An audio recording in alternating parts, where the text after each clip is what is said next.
As the practice was when we adjourned just before the recess, Advocate Procedural had just completed his cross-examination.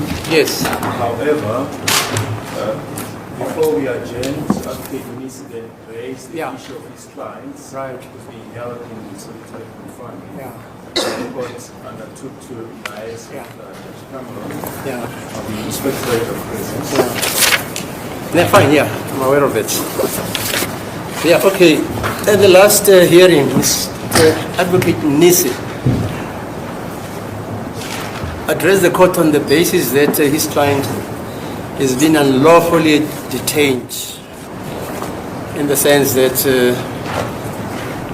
he spends only 1 hour out of the 24 hours where he could say that is his own time in prison, where he's allowed, supposed to have exercises, etc.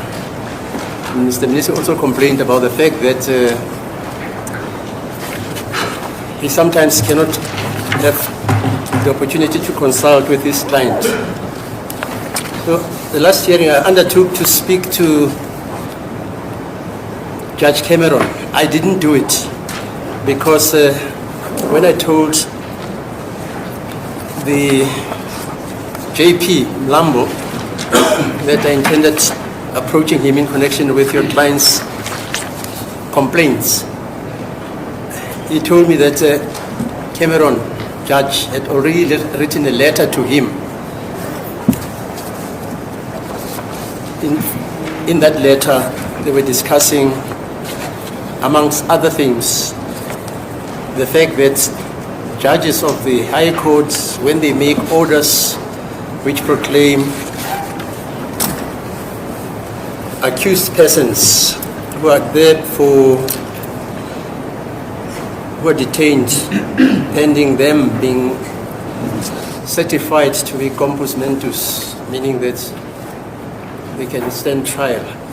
But before they do that, a psychologist, psychiatrist, or doctor must examine that type of person. And normally the judges only make a blanket order that the accused person is referred to Sterkfontein, or whichever hospital, mental hospital, or vet copies, whatever. And sometimes in the system, the accused persons are never again visited upon by the psychiatrist. So Judge Cameron was complaining that these persons fall through the cracks because their detention is not defined. And he was insisting that maybe judges should make orders defining exactly that this 90-day period, what should happen to it. And preferably an order which is justifiable to detain this person for mental examination should be about 90 days, but within 90 days or at the end of 90 days, that person should again be seen in court by a judge who will then determine whether in fact this person is being treated or not. Judge Cameron also made mention, it's public knowledge, that he believes that some of the detentions are, as he puts it, are inhuman in the sense that they do not have consideration of the constitutional rights of some of the prisoners, and that sometimes the Bill of Rights is being compromised in that fashion, in that they are not given enough time to go and exercise, they are not accorded time to be visited by their loved ones or relatives or wives, and that he thought that exigency should be visited upon by the Department of Correctional Services, which apparently he did. And JP Mlambo, when I discussed that there is this complaint about the human rights pertaining actually to the detention or the confinement of awaiting trial prisoners or there are certain complaints which have been visited upon, for instance, by Mr. Mnisi. The JP's view, which I agree with, is that this is a comprehensive question of the alleged infringement of the Bill of Rights, and he cannot alone, because there are 5 or 6 or 9 divisions of the Supreme Court, of the High Court here. It must be a general dispensation which is accorded by the Director of Public Prosecutions.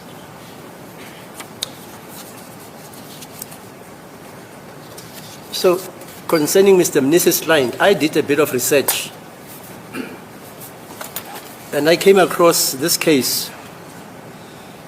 The Minister of Justice, Correctional Services and others versus Ntuli and Judicial Inspectorate for Correctional Services as amicus.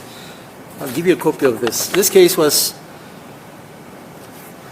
finalized on the 13th of September 2023 by my brother Anta Halter. He was sitting with 4 other judges. And this case, I think it's the most comprehensive decision in South Africa concerning the Bill of Rights as it pertains or affects so-called prisoners or persons who are detained. If you read this case, you'll be able to find your way how you must approach the question of your client. Okay. Hello.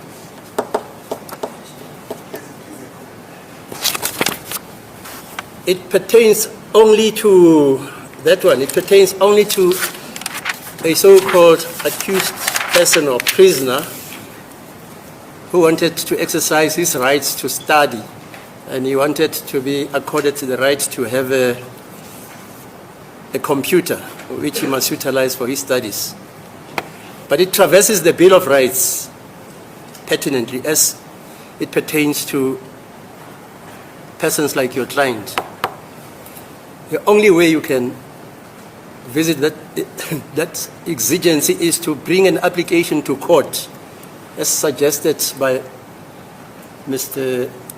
Baloyi, which will have to define your client's rights pertaining to his incarceration, confinement, study, or exercise, visitations by friends, accused persons, or parents, etc., etc.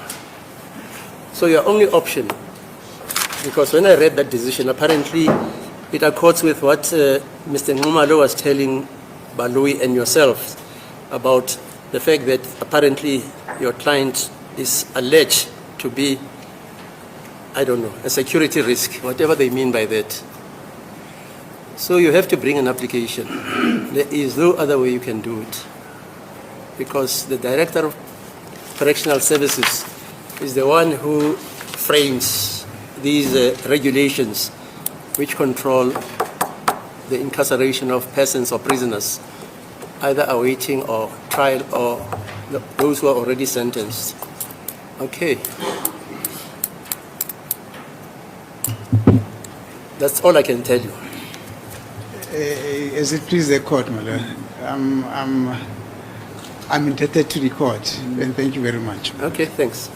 I'm not so sure whether I need to get a directive from Mr. Mnisi. Yeah, you'll tell him what the law says and what that judgment pertinently says. That's the only judgment in South Africa. Yes. Concerning a Bill of Rights, concerning what your client complains about, amongst other things. Okay. Yes. I'm not certain whether I can also request that what the court has just alluded to be interpreted to him as well. Okay, fine. Mr. Interpreter, are you listening? Yes, Munat. Yeah, But fine. it was a bit long, Yeah, okay, no, the salient parts of it. as the court places.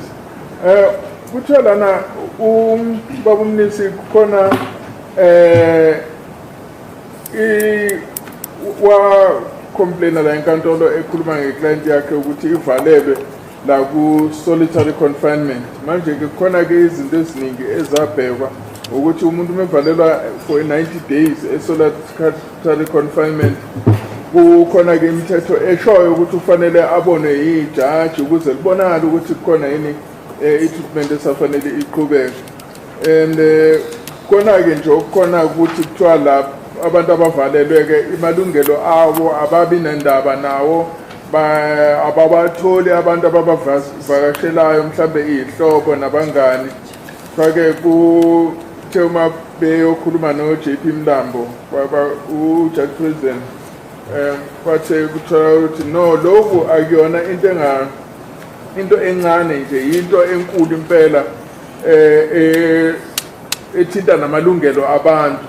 And nento ke ngeke akwazi ukuyenza eyedwa, kufanele ukukhulunywe nalaba ke abahola ke ezamajele.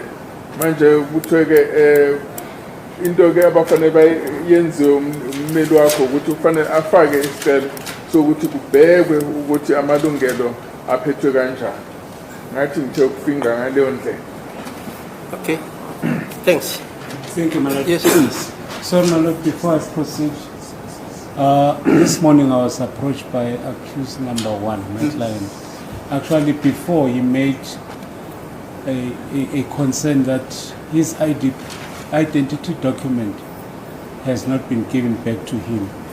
Then that has been explained, and my Lord, his concern was that since 2020 he requested his identity document. His identity document? Correct, my Lord. His smart card. Now the children are going to university and they want to apply for NSFAS. So there is a need or a requirement for the document to be attached to those applications.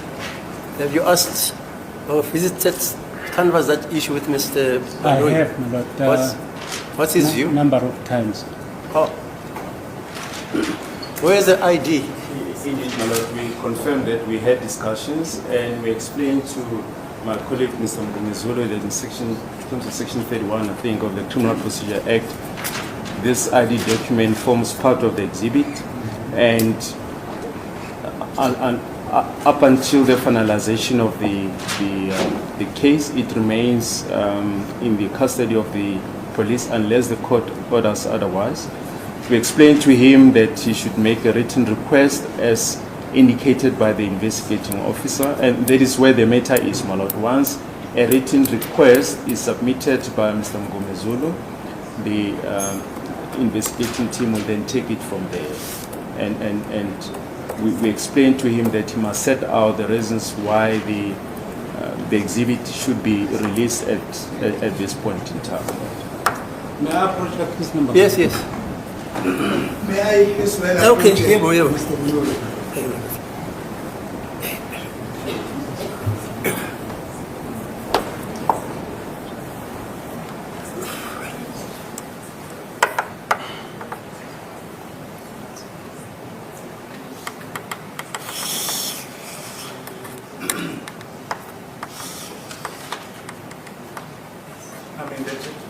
Okay, thanks.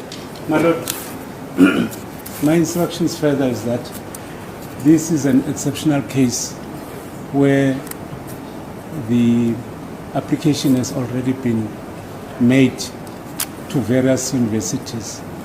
So they require the document. They require? They require that identity document. Oh, I see, yeah. And further, he told me that when he was arrested, upon taking that identity document, he was not arrested for this case. He was arrested for the matter that has been finalized in Tembisa.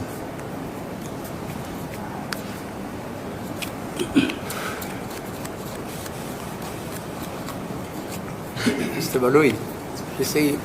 Well, that evidence is on record as to what happened on the 30th of May, 2020, when accused number 1 was arrested. It was for the Tembisa case, but that was after the investigating team did an analysis and profiling of the accused regarding the current case. So it is part and parcel of the exhibit in the current matter. Are you not able to make a copy of that identity document and then certify it. Yes, I explained to my colleague that we don't foresee that there will be a problem, but obviously a certain procedure has to be followed. There must be record kept of any exhibits that is disposed of. And I'm sure if you were to follow that procedure, I don't think there'll be any problem. I think the matter has been raised prematurely, and we say this with the greatest of respect with the court. If we don't reach an agreement, can this matter then be brought to the attention of the court? But I'm sure we'll be able to find each other on this Okay, one. yeah, please. May I approach? Yes, yes, yes. As it please the court. My Lord, unfortunately, Mr. Ngube instructs me that it has come to a point where he can no longer take it, because he has been in that situation that I explained before the recess for 4 years. Yeah, quite. And now that it is indicated to him that unfortunately there is nothing that can be done in the meantime to assist him, and the only way through which he can be assisted is for him to bring a substantive application before another court to challenge his situation. Yes. He therefore requests, my Lord, that this trial should then stop. Stop. Yes, it is his request. Those are my instructions. That is what he's instructing me. I know there's a political party which wanted to stop. Maybe the word stop. It's another way, but then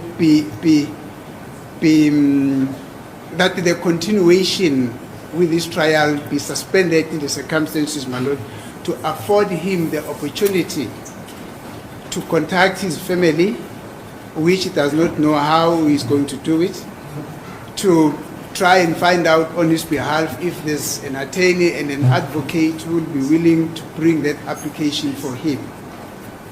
Because he is saying further, he will not be in a position to start to drive or to prosecute that application when he's also concentrating in this case. And most unfortunately as well, my Lord, I am also not in a position to assist in that application when I'm also supposed to be concentrating on this case. I can't be expected in the afternoon to go and assist in the drafting of papers, also prepare for the following day to come cross-examine and listen to, to analyze testimonies of witnesses and cross-examine them in this case. That will further perpetuate the injustices that he is complaining about, because then I will have to share my concentration. Fortunately, I would not be able to confront two fronts from different angles. To confront two fronts at a go. That I will not be able to do. So you're saying this trial must be terminated because you don't want to. You have used the word stop. No, so you're saying it must be terminated. What are you saying? No, my Lord. What are you saying? As I said, probably the word stop came out in a rather unsavory way. He's basically requesting that he be afforded the opportunity to try and get an attorney and an advocate through his family that is going to assist him. But the unfortunate part is he will not be in a position to do that when he's also attending this court. So that means for him to be able to fight the battle, which is such a mammoth battle that he's supposed to fight, is for this trial to be suspended for a while. How long? Suspended for how long? Let me tell you, I've never ever heard of a trial which is suspended on those bases.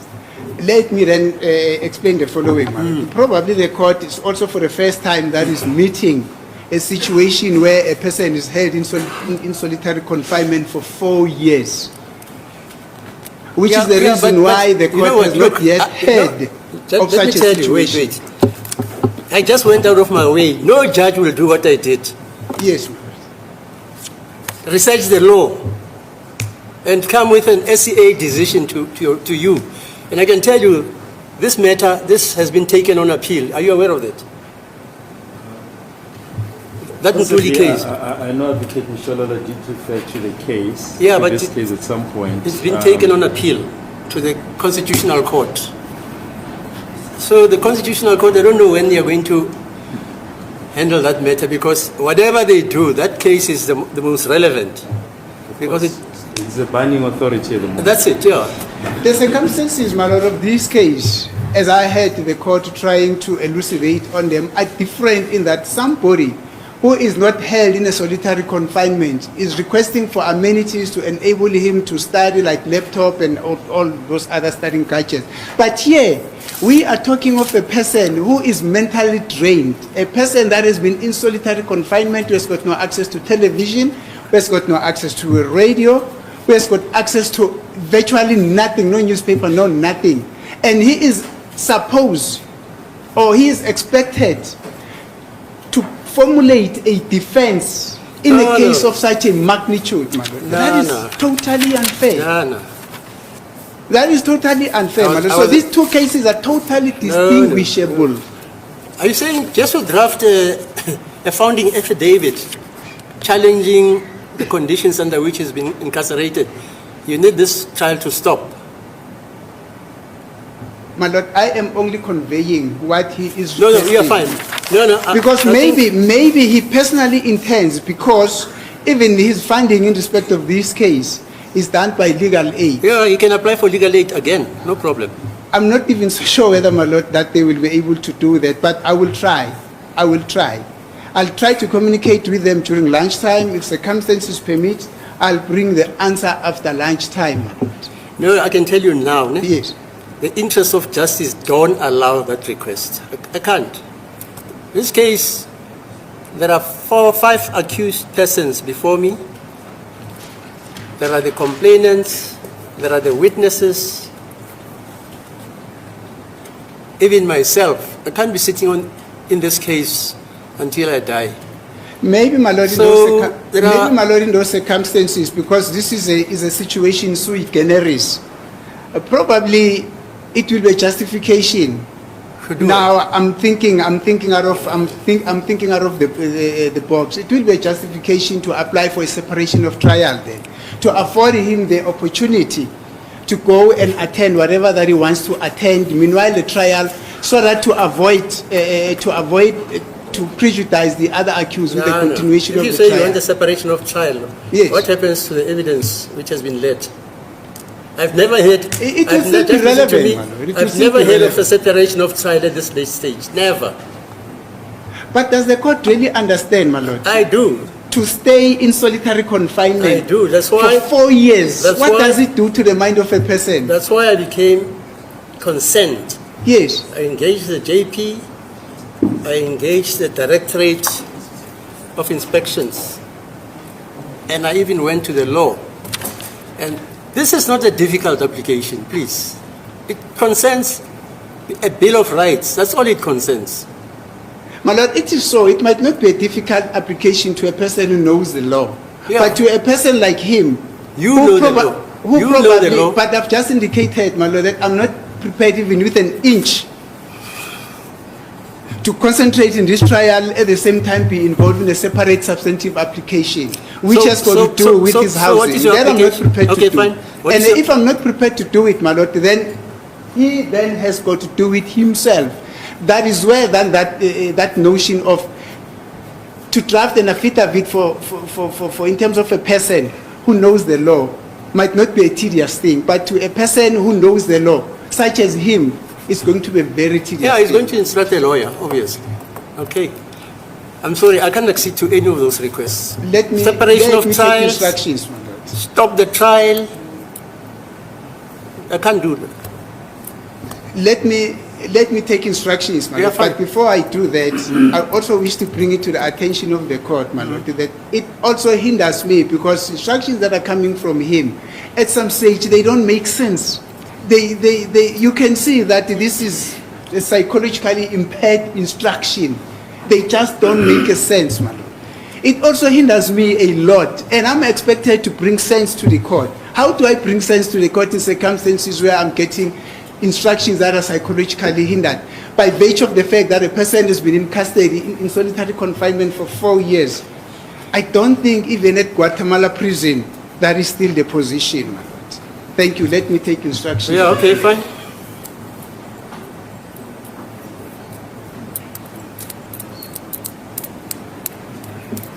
May I finalize Yeah, what? my concern, my lord? My lord, my instruction from accused number 1 is that the state wants to rely on section 31 To what? to rely to section 31 to keep the document or the exhibit until the finalization of this matter, of which that was not the same position with accused number 2. Accused number 2, when he was arrested, the state took his identity document and it was given back to him. So he finds no reason why the state should keep his identity document, because there will be no prejudice if such document is presented. And there's already evidence that has been led regarding the identity of the accused that cannot be hampered with. Yeah, Mr. Baloi. My lord, I thought we've reached an acceptable arrangement that my learned friend will knock off an email to the state and setting out the reasons for the disposal of the exhibit at this point, and that will then consider that and revert to him, and that the court will be approached if we don't reach an agreement. And I'm hopeful, my lord, that we should be able to Reach reach an agreement on this point. You know what? I'm even prepared to make an order to say that your client's identity document is in the custody of the South African police. Its SAP 13 number is this and this and this and this and this. And your client's identity documents number is this and this and this and this. I'll make an order to that effect. Yes. If you want me to. Yes, but we think we might not even reach that point. But I'm sure we can find each other on. Okay, fine. Is that okay, Mr. Mgomezo? That would be fine for me. Yes, sir. As it please the court, my lord. My instructions are that he has been in custody in solitary confinement since 2019. People have come in and went out. People who have reoffended while in prison, they've stepped police and everything. They've stepped other inmates, they went in and went out. Now, apparently he is told that one of the reasons why he should be kept in solitary confinement is because of this case. Now, his question is, some of his colleagues that are also attending, that is also attending with in this case, that is co-accused, are not in solitary confinement. So why should it be him that is in solitary confinement because of this case, when other accused that are also involved in this case are not in solitary confinement?